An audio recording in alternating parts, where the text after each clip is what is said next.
आग्रह करूंगा कि आप सबको संबोधित करें।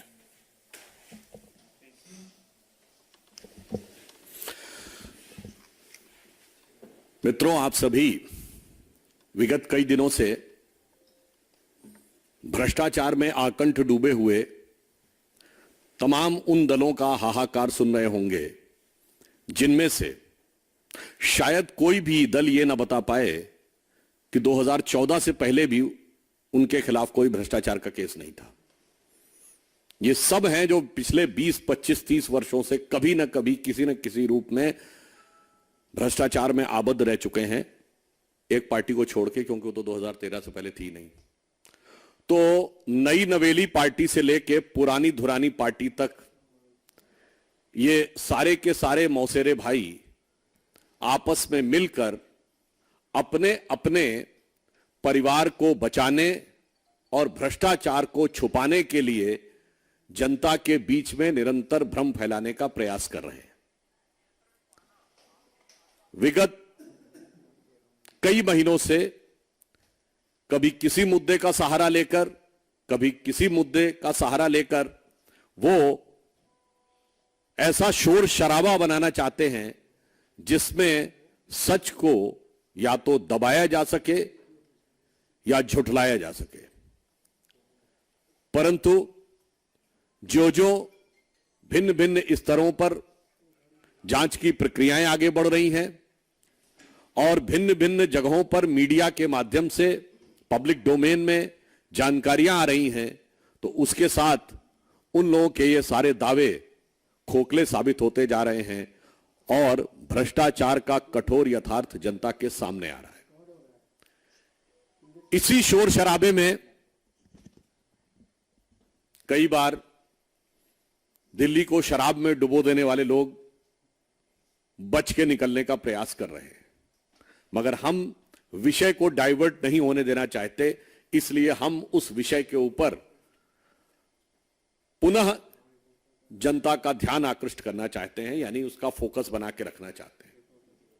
अब पिछले 1-2 दिन में जो जानकारियां आई हैं, जो पब्लिक डोमेन में आई हैं कि पूछताछ के दौरान स्वयं दिल्ली सरकार के पदों पर बैठे हुए लोग इस शराब के घोटाले में सक्रिय भूमिका निभा रहे लोग और मनीष सिसोदिया जी के जो सचिव रहे हुए लोग, उन सब के संदर्भ से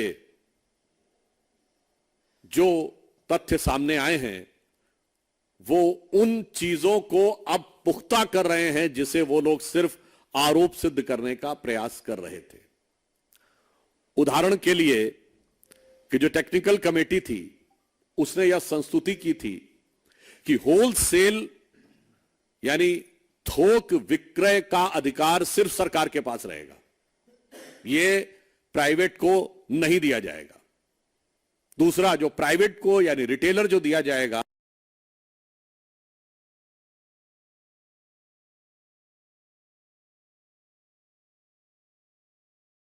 था तो वो प्रकारांतर से सरकार के ही राजस्व में बढ़ना था, परंतु ये तीनों निर्णय बदल दिए गए बगैर किसी वैधानिक प्रक्रिया के। और अब यह समाचार आए हैं कि जब 2021 में मार्च के महीने के मध्य में यह निर्णय बदले गए तो यह निर्णय श्री अरविंद केजरीवाल जी के घर पर हुआ और उसमें दिल्ली सरकार के पूर्व मंत्री सत्येंद्र जैन जी भी उपस्थित थे। यानी अब जिसे वो आरोप कह रहे थे, न सिर्फ वो तथ्यों के साथ पुख्ता होता नजर आ रहा है, बल्कि साथ ही यह भी आ रहा है कि यह सारी की सारी जानकारी मुख्यमंत्री, दिल्ली के मुख्यमंत्री श्री अरविंद केजरीवाल जी की संज्ञान में ही नहीं थी, बल्कि उन्हीं के स्थान पर यह हो रहा था। तो अब किसी भी प्रकार के बचाव का स्कोप आम आदमी पार्टी के लोगों के पास दिखाई नहीं पड़ता है। और इतना ही नहीं, दिल्ली सरकार का जो आबकारी विभाग है उसने यह नोटिस दिया था कि 200 से अधिक जो लिकर शॉप्स हैं नॉन कन्फर्मिंग एरियाज में, वो इलीगल हैं, गलत हैं और वह कैंसिल हो सकती है। परंतु इसके बावजूद नियम कानून को ताक में रखकर वह दोबारा से वो फिर भी अलॉट कर दी गई और यह निर्णय भी उनके सर्वोच्च नेता के संज्ञान से हुआ। तो अब जिसे वो अपनी कट्टरता कहने का प्रयास कर रहे थे, अब मुझे लगता है इस कट्टरता को जितना भी वो कहने का प्रयास करते रहे, अब सच उनके क्रमशः दांत खट्टे करता हुआ दिखाई पड़ रहा है। और इतना ही नहीं, जो इस विषय में एक मुख्य आरोपी हैं, उसने आम आदमी पार्टी के राज्यसभा में सांसद महोदय संजय सिंह जी के रेफरेंस देते हुए यह कहा है कि उन्होंने भी उनसे बुलाकर कहा और चुनाव के लिए वांछित धन की व्यवस्था करने का आग्रह किया और इसके बदले में उन्होंने कुछ शर्त रखी कि अगर यह नीतिगत निर्णय में परिवर्तन हो जाए तो यह व्यवस्था हो जाएगी। और अब वह तथ्य प्रकाश में आ रहे हैं कि वो परिवर्तन हो भी गया। देन यानी जो नीतिगत परिवर्तन की अपेक्षा थी वो हो भी गया, तो ये पुनः दिखाई पड़ रहा है कि अब किसी एक नेता की बात नहीं है, किसी एक मंत्री की बात नहीं है जिससे पिंड छुड़ा लेंगे। मुझे लग रहा है कि जो अपने को कट्टर ईमानदार कहते थे वो तो अब झूठों के सरदार नजर आ रहे हैं। अब स्थिति यह है, वो एक सूरदास जी की पंक्ति है ना कि एक हो तो समझाइए आके, कूपही में ही भांग पड़ी है। अगर एक व्यक्ति हो तो उसे, वैसे होली का सीजन तो निकल चुका है, पर ऐसा प्रतीत होता है कि आम आदमी पार्टी उस कुएं का पानी पी रही है जिसमें पूरे कुएं में भांग पड़ी हुई है। तो इसलिए इन्होंने जिस प्रकार से सच को छुपाने और डाइवर्ट करने का प्रयास किया है, मगर हकीकत में जो तथ्य सामने आ रहे हैं उससे इनका असली चेहरा उजागर होता चला जा रहा है और मुखौटा उतरता चला जा रहा है। और मुझे ऐसा लगता है कि 10 वर्ष के इतने कम अंतराल में पूरे भारत की राजनीति में किसी भी राजनीतिक दल के चाल, चिंतन, चेहरे, चरित्र में इतना बड़ा बदलाव नहीं आया होगा या इतना बड़ा अधःपतन नहीं दिखाई पड़ा होगा जितना अपने को नई राजनीति के स्वयंभूत घोषक बनकर, यानी self proclaimed one and only champions of new politics बनकर जो पार्टी आई थी, उसने जितनी नए नए प्रकार के रंग रूप बदलते हुए अपने मूल्यों में परिवर्तन दिखाया है, ऐसा भारत की राजनीति में कभी देखने को नहीं मिला।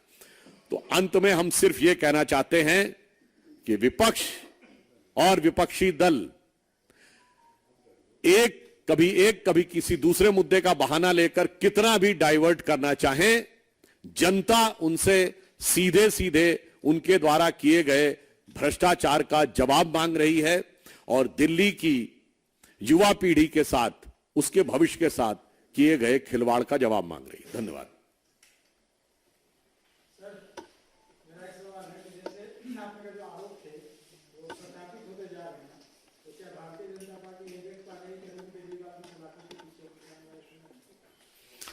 देखिए, आरोप सत्यापित होते जा रहे हैं और उसके अनुसार जो भी विधि सम्मत कार्रवाई होगी वो व्यवस्था के अनुसार होती चली जाएगी।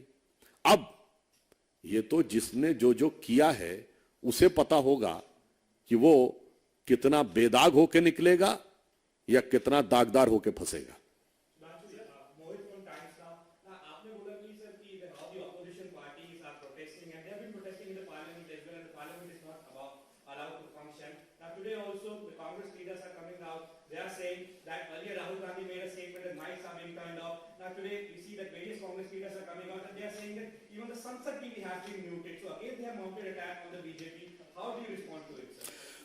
I just want to again re-emphasize that they are trying to divert the attention from the core issue of corruption. I want an answer Can any of the political party claim that they were having no charges of corruption before 2014?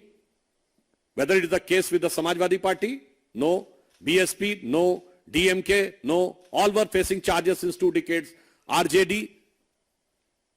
From 1997, Lalu Prasad Yadav ji has gone jail. And not only this, Congress Party? When was the first, this National Herald case registered? October 2013. Then so many cases of charges. Forget about this.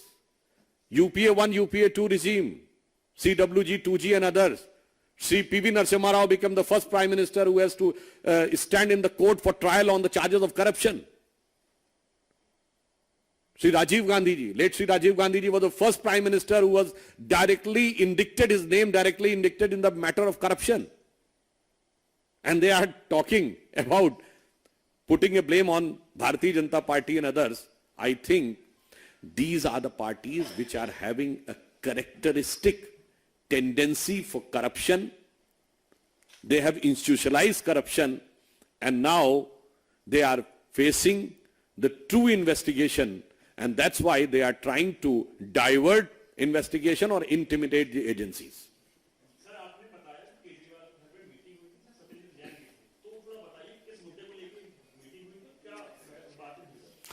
हमने नहीं बताया है, ये तो अब लोगों की जानकारी में आया है, ये पब्लिक डोमेन में है कि जब नीतिगत निर्णय जो टेक्निकल कमेटी ने तय किए थे, उन टेक्निकली उन्हीं पॉइंट्स को फॉलो करके निर्णय होना चाहिए था, वो न करके उसको बदलने का जो निर्णय हुआ वो उनके घर पर हुआ। इसका अर्थ यह हुआ या तो वो इस विषय को दिखा दें कि सरकार के द्वारा प्रदत्त किस अधिकार का प्रयोग करते हुए उन्होंने नियम या कानून के किस क्लॉज के तहत ये निर्णय बदल दिया, अगर उनके अधिकार में।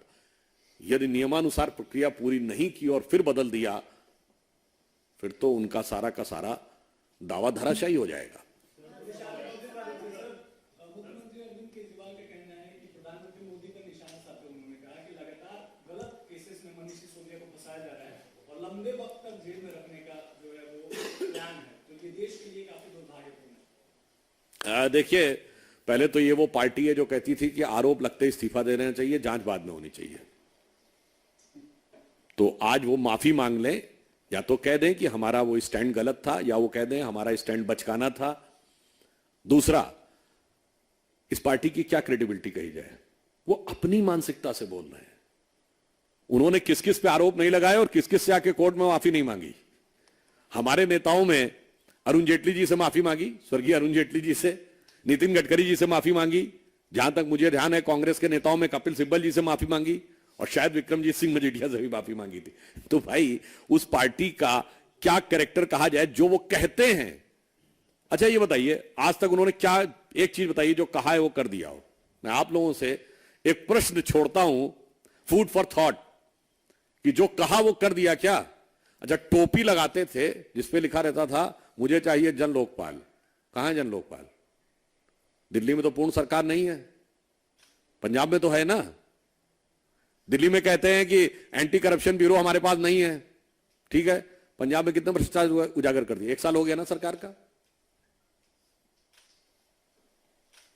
तो उनके लिए एक ही लाइन है, पल भर में तोला है, पल भर में है माशा, कहते ये तमाशा है पर खुद है तमाशा। देवेंद्र जी का प्रश्न है। देवेंद्र जी,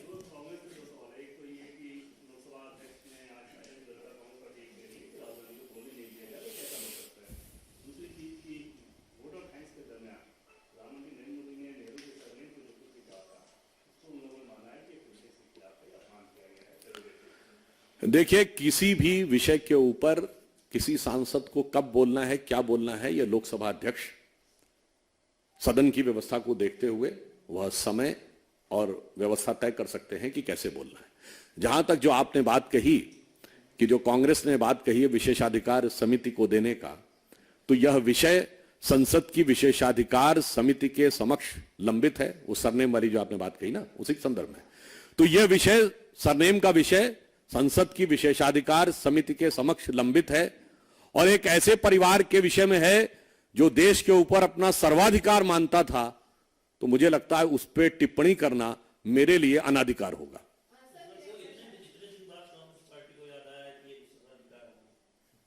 बहुत चीजें उनको देर देर में याद आ रही हैं। ये अभिषेक जी। सर, अगर बीजेपी जेसीबी का गठन करती है तो क्या राहुल गांधी माफी मांगेंगे? किसका? अगर बीजेपी जेसीबी का गठन करती है तो क्या राहुल गांधी माफी मांगेंगे? देखिए,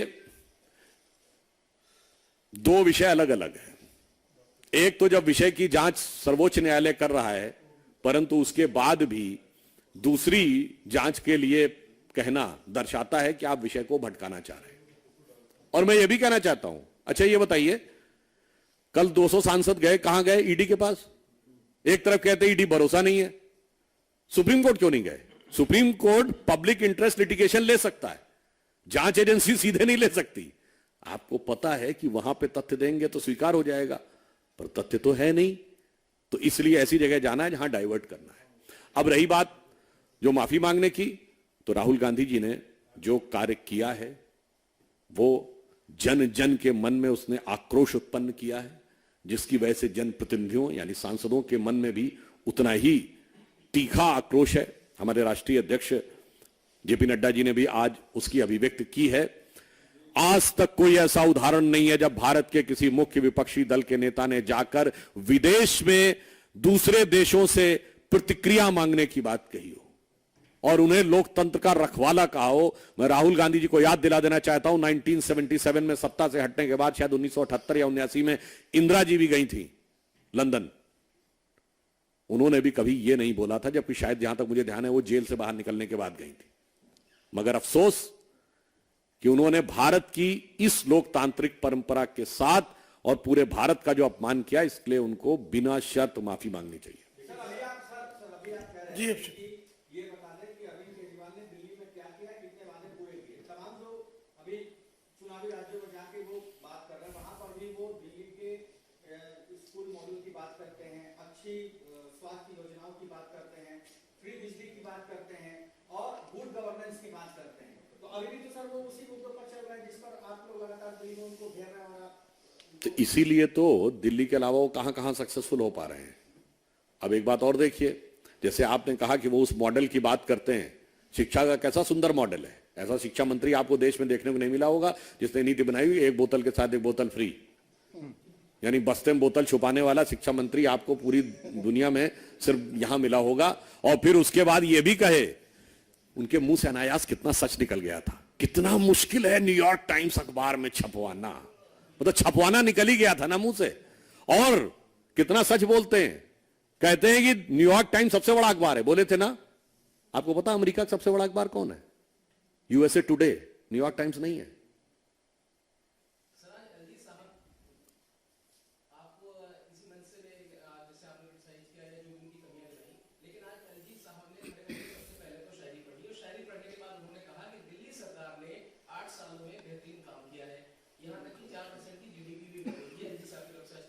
ये मान्यवर, ये सरकार का बयान होता है तो इस समय वो कैबिनेट के द्वारा अनुमोदित बयान होता है। तो आप ये कहिए एलजी साहब ने सरकार का वक्तव्य पढ़ा है, बस इतना संशोधन कर रहा हूं आपके वजह। नीरज जी, नीरज पांडे जी। सर आपने कहा कि संजय सिंह भी का नाम इसमें है, तो क्या संजय सिंह को भी गिरफ्तार करने की मांग करेंगे? अरे मैंने तो सिर्फ तथ्य रखा है, हम कोई मांग नहीं करते, मांगे वो लोग करते हैं। हम तो सिर्फ ये बता रहे, ये तथ्य ये सिर्फ ये बताने के लिए है कि वहां कोनो अछूता नहीं है। यहां सभी ने पी और सबने है पिलाई, और इसीलिए सबके साथ दिख रही है कांग्रेस आई। धन्यवाद।